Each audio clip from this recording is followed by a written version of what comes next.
Most civilized people are out of touch with reality because they confuse the world as it is with the world as they think about it and talk about it and describe it.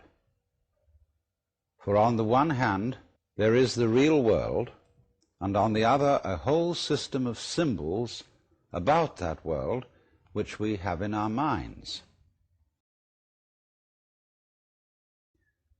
These are very, very useful symbols. All civilization depends on them.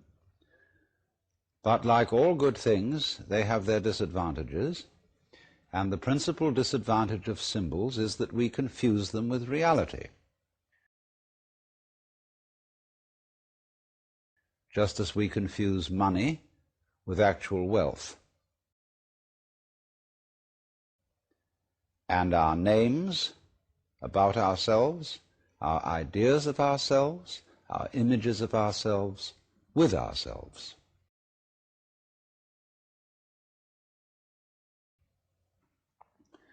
Now, of course, reality, from a philosopher's point of view, is a dangerous word.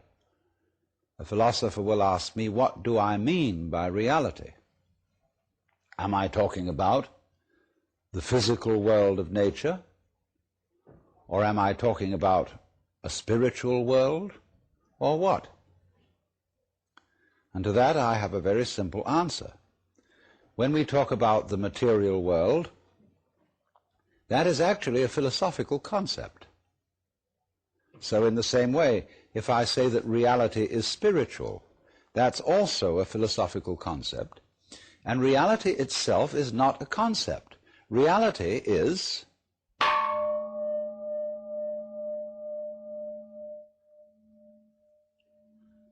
and we won't give it a name. Now, it's amazing what doesn't exist in the real world. For example, in the real world, there aren't any things, nor are there any events. That doesn't mean to say that the real world is a perfectly featureless blank. It means that it is a marvelous system of wiggles in which we descry things and events in the same way as we would project images on a Rorschach blot or pick out particular groups of stars in the sky and call them constellations, as if they were separate groups of stars. Well, they're groups of stars in the mind's eye, in our system of concepts.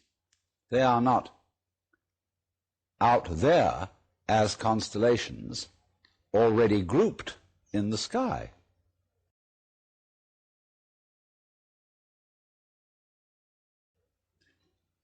So in the same way, the difference between myself and all the rest of the universe is nothing more than an idea. It is not a real difference. And meditation is the way in which we come to feel our basic inseparability from the whole universe. And what that requires is that we shut up. That is to say, that we become interiorly silent and cease from the interminable chatter that goes on inside our skulls. Because, you see, most of us think compulsively all the time. That is to say, we talk to ourselves. And I remember when I was a boy, we had a common saying, talking to yourself is the first sign of madness. Now, obviously, if I talk all the time, I don't hear what anyone else has to say. And so in exactly the same way, if I think all the time, that is to say, if I talk to myself all the time, I don't have anything to think about except thoughts. And therefore I'm living entirely in the world of symbols, and I'm never in relationship with reality. All right, now that's the first basic reason for meditation. But there is another sense, and this is going to be a little bit more difficult to understand, why we could say that meditation doesn't have a reason, or doesn't have a purpose. And in this respect, it's unlike almost all other things that we do, except perhaps making music and dancing. Because when we make music, we don't do it in order to reach a certain point, such as the end of the composition. If that were the purpose of music, to get to the end of the piece, then obviously the fastest players would be the best. And so likewise, when we are dancing, we are not aiming to arrive at a particular place on the floor, as we would be if we were taking a journey. When we dance, the journey itself is the point. When we play music, the playing itself is the point. And exactly the same thing is true in meditation.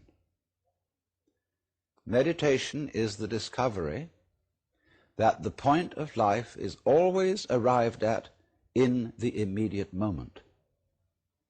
And therefore, if you meditate for an ulterior motive, that is to say, to improve your mind, to improve your character, to be more efficient in life, you've got your eye on the future and you are not meditating.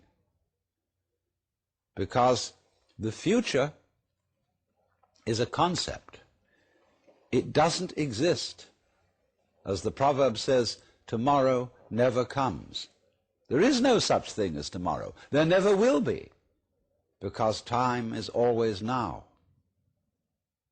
And that's one of the things we discover when we stop talking to ourselves and stop thinking. We find there is only a present, only an eternal now. So it's funny then, isn't it, that one meditates for no reason at all, except we could say for the enjoyment of it. And here I would interpose the essential principle that meditation is supposed to be fun. It's not something you do as a grim duty. The trouble with religion, as we know it, is that it is so mixed up with grim duties. We do it because it's good for you. It's a kind of self-punishment. Well, meditation, when correctly done, has nothing to do with all that. It's a kind of digging the present. It's a kind of grooving with the eternal now.